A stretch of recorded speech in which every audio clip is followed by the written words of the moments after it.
today we continue the Bible series that we're doing, the Bible creation account. And in today's teaching, we're going to start looking at God's creation of the physical earth.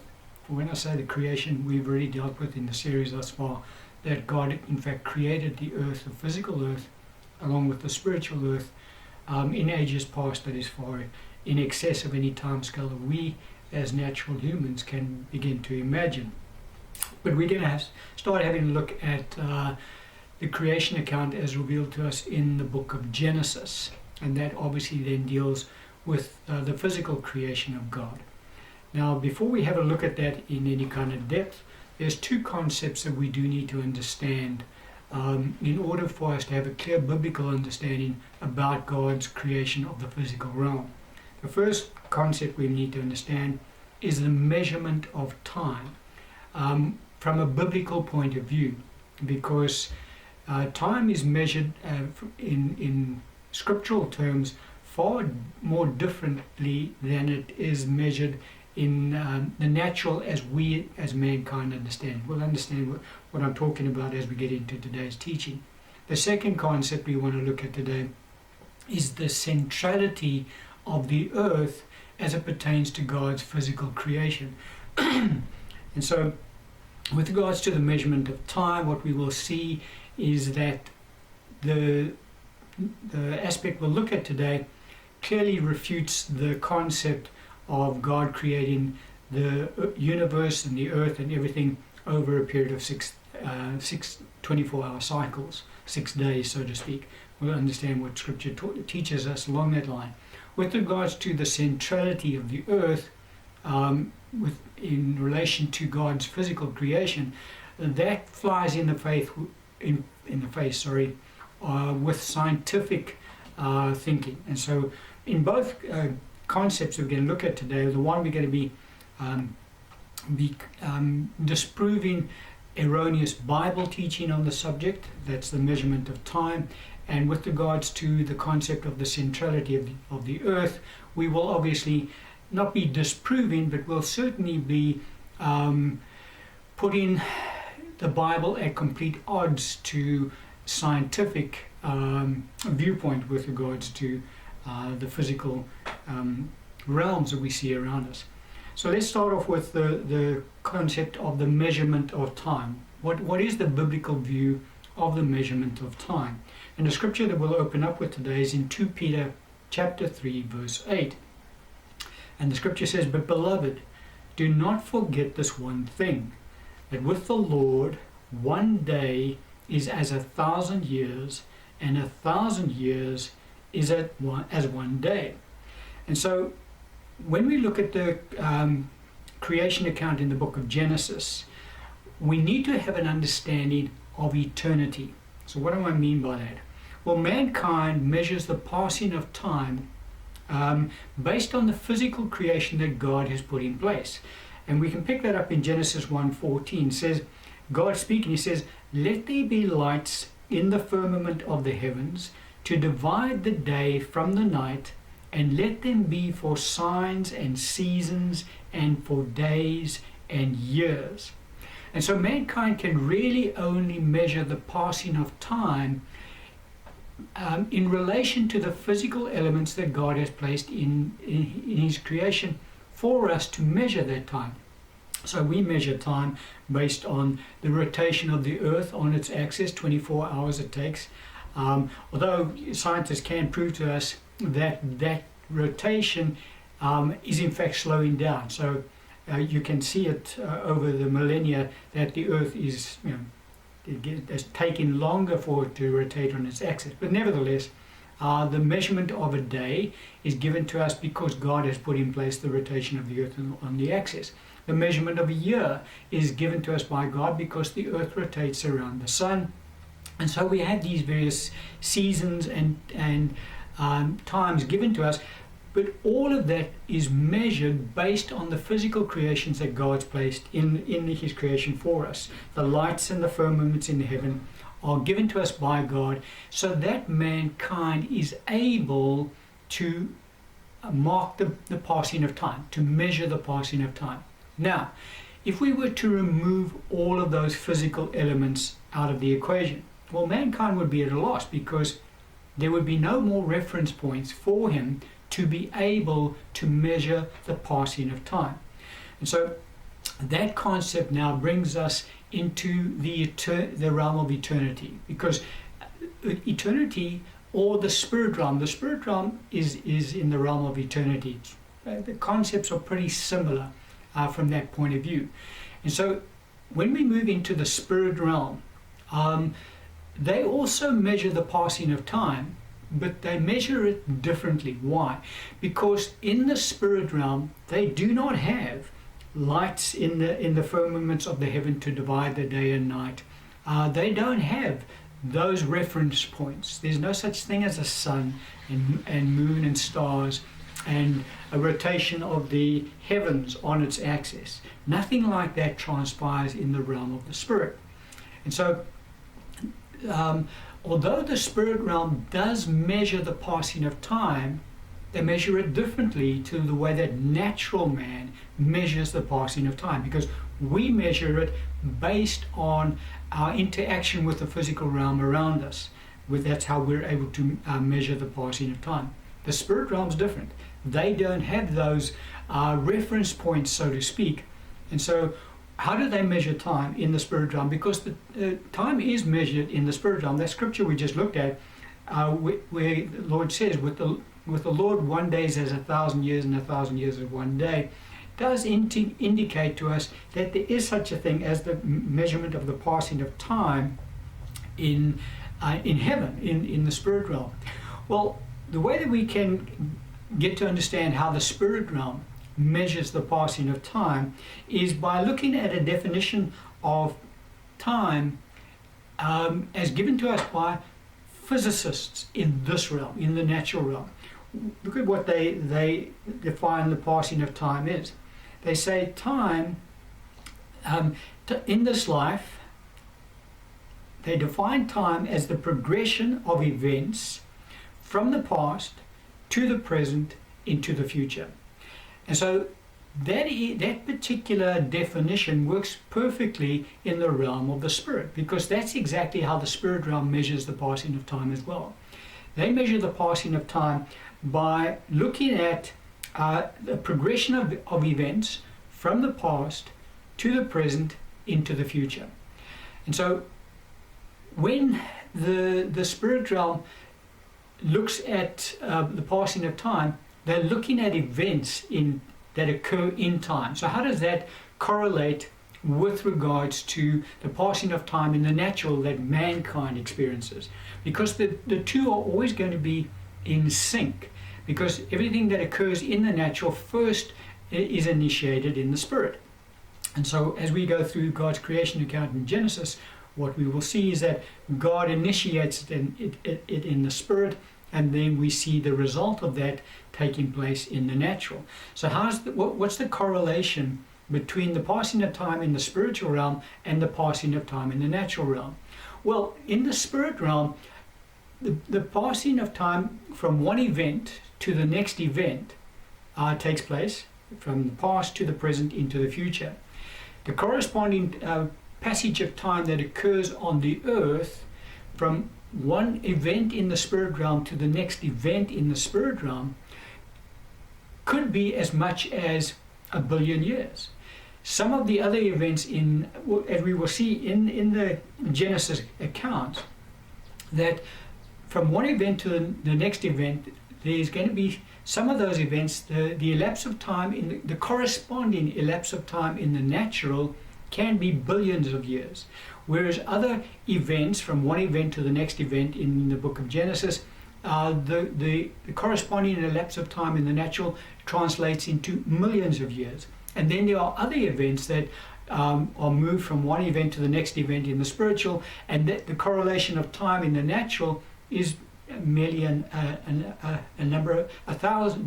couple of thousand years or a few thousand years. And so, although in the natural we're looking at billions of years and millions of years and thousands of years, in the spirit there's no such measurement of time. It's just one event to the next event to the next event. And that in turn translates into corresponding events taking place in the natural, but over millennia and over billions of years and over millions of years. And that's why in the passage of Scripture, God is trying to get across to us the concept that in the spirit realm, one day is as 1,000 years, and 1,000 years is one day. Now, I know the Scripture says with God, one day is 1,000 years, 1,000 years is one day. But God is in the spirit realm. And so that's the concept that God's trying to get across to us. That when God tells us that this event happened and then the next event happened, as far as God's concerned, that could be one day, but on the earth it could be 1,000 years, or vice versa. It could be 1,000 years in the spirit realm, just so to speak, and on the earth it's just one day. So that's kind of the concept that we need to understand when we look at the Genesis account of creation. And so when God speaks, because in the Genesis account we see it in all 6 days. The Scripture says on the first day God created this, on the second day God created that, on the third day. And so we in the natural tend to think, okay, when God says day 1, day 2, day 3, 4, 5 and 6, and even day 7, well, that means a 24-hour cycle of the Earth's rotation on its axis. Not the case at all. When God speaks of day 1 in the book of Genesis and day 2 and day 3, he's talking about a spiritual day. In other words, from one event to the next event to the next event. So each progression is one day in the spirit, but translates, as I say, in some cases to billions of years in the natural, some cases millions of years, and in some cases thousands of years. So that's the concept that we need to understand when we look at the Genesis creation account. Because again, go right back to the beginning of the Genesis creation account, it was only later in the creation account that God actually then created the sun and the moon and the stars. And so there was never any 24-hour cycle right from the outset that God could use as a reference point for mankind to say, okay, well, this is day 1, this is day 2, day 3. So it just kind of helps us to understand that the simplistic teaching of a literal 6-day event and literal natural 6-day event taking place with regards to the Genesis creation account is erroneous. It's not rightly dividing the word of truth. And if you think about also day 7 is, we're still living in day 7, and day 7 has been in place right from before the last event that God, his physical creation was the creation of man. And so ever since God created man, he entered into day 7. Day 7 occurred thousands and thousands of years ago, not 24 hours ago. So we do need to understand that concept very clearly. So that helps us then to more accurately interpret the Genesis creation account. That brings us to the next concept that we need to understand with regards to God's physical creation. And that is the centrality of the earth in God's physical creation. What does that mean? It simply means that everything that God created on the earth and surrounding the earth, God created for the earth. And obviously for mankind on the earth as well. And so I'm talking about the physical creation now. We're not talking the spiritual creation of God at all. But with regards to the physical creation, the universe, the stars, the sun, the moon, everything on the earth, all of it is created for the earth. So the earth is the central point of God's physical creation. Now, natural man rejects that concept entirely because they look at the vastness of the universe. They look at and especially as science has grown in its knowledge and understanding of the universe, and they have begun to understand just how vast it is and how many galaxies there are, and within each galaxy how many billions of stars there are. And so what natural man does is that he looks at this vastness of this universe and he says to himself, well, we are such a small, minuscule part of that universe that there must be many, many more other planets, so-called, out there in the universe on which is some form of life, including some form of intelligent life. And from a natural point of view, looking at the vastness of the universe and the billions and billions and billions and billions, trillions of stars that are out there, and then obviously planets that would be in those stars, solar system, so to speak, well then just from a natural human viewpoint, it has to be that there must be other forms of life out there. However, that is not biblically correct. And so we need to understand from a biblical point of view that the earth is central to God's creation of everything else. And so there are no other life forms out there. There are no other planets in the vastness of this universe on which other life forms dwell. Even other life forms that God has created. So in other words, there's not another earth out there and Jesus is their Messiah as well, etc., etc., etc. Not at all. Everything in the physical creation of God centralizes on the earth. Now, as I say, in the natural, that is mind-boggling, and the natural man refutes that completely, because in the natural, the earth is, you can't see it in comparison to the vastness of the universe and also all of the stars that are out there. But that's the biblical concept, and that's something we do need to understand. But one thing that that science has started to pick up on, which does kind of steer them into the direction of the Bible. They don't like to go there, but one of the things that they do need to, that they some of them have started to acknowledge, because of the fact of what they can understand about science. There are no credible scientists in the earth today who would disagree that the earth on which mankind lives and the universe in which the earth is located is incredibly fine-tuned to support life on the earth.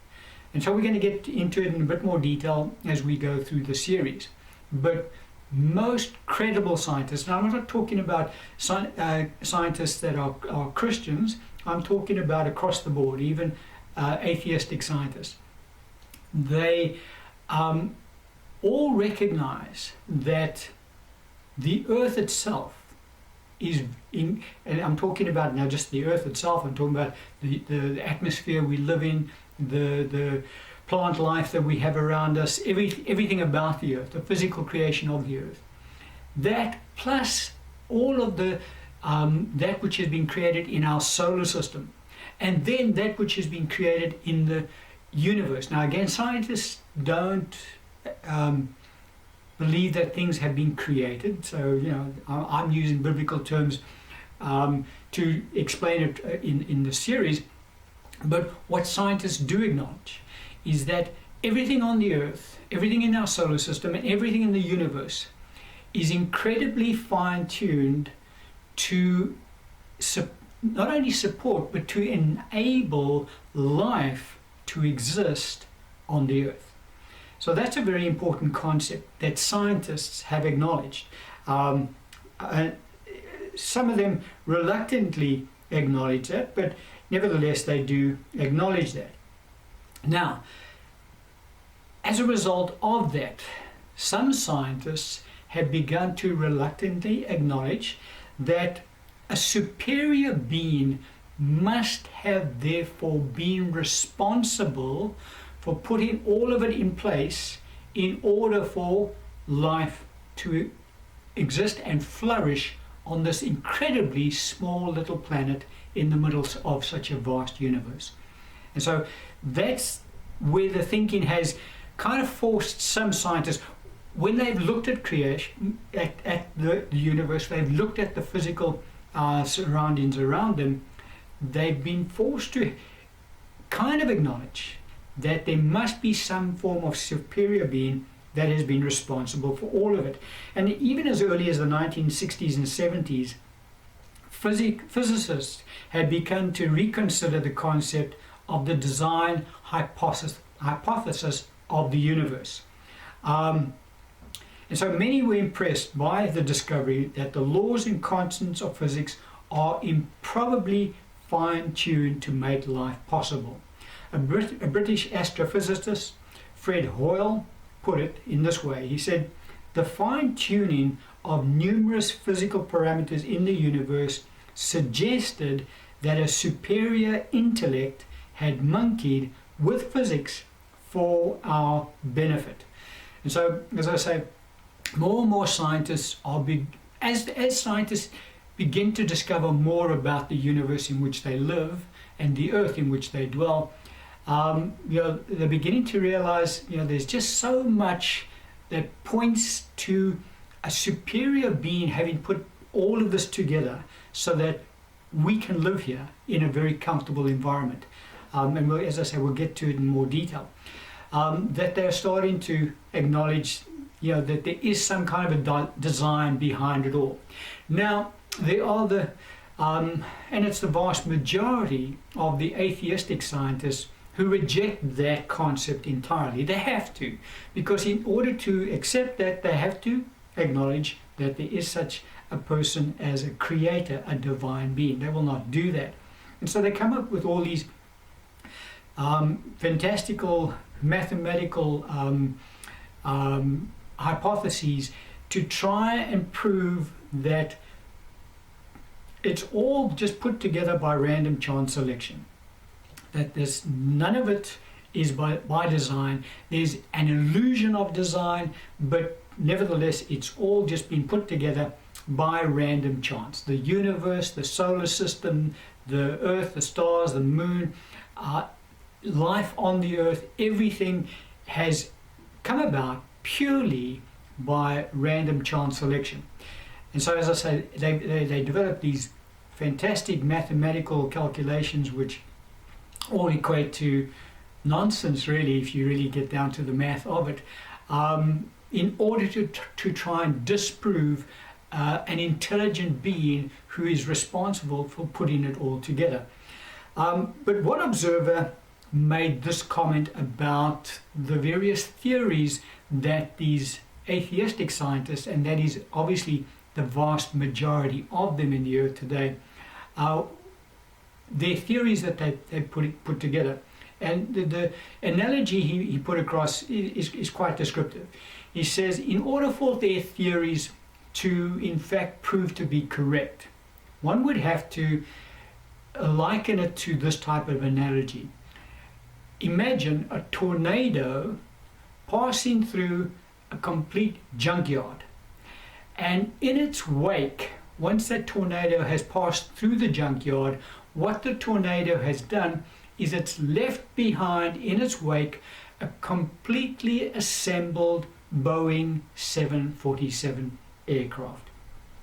Now, obviously we know that that is impossible, but that's the kind of logic that you have to apply in order to look at all of this universe that we dwell in and say all of it, because it is finely tuned, and as I say, all credible scientists do acknowledge that fact, that it is finely tuned to support life on Earth.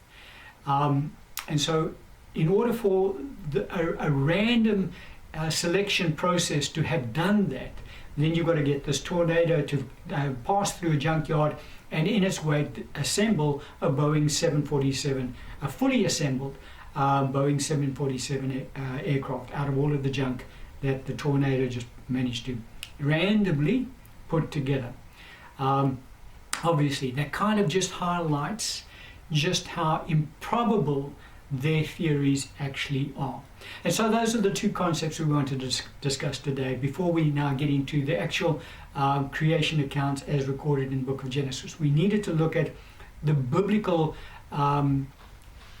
understanding of time as the spirit realm experiences time. They experience time from one event, from the past to the present into the future.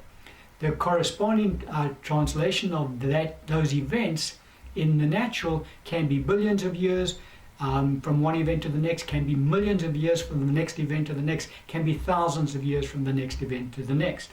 And then we also needed to understand that the earth is completely central to God's creation, of his physical creation. And then mankind is completely central to God's physical creation of the earth. And so all of it God has created for his being called man, and the earth is central to that. And as I say, all credible scientists recognize that everything in the universe and on the earth is finely tuned to support life on the earth. I'm going to end the teaching on that point.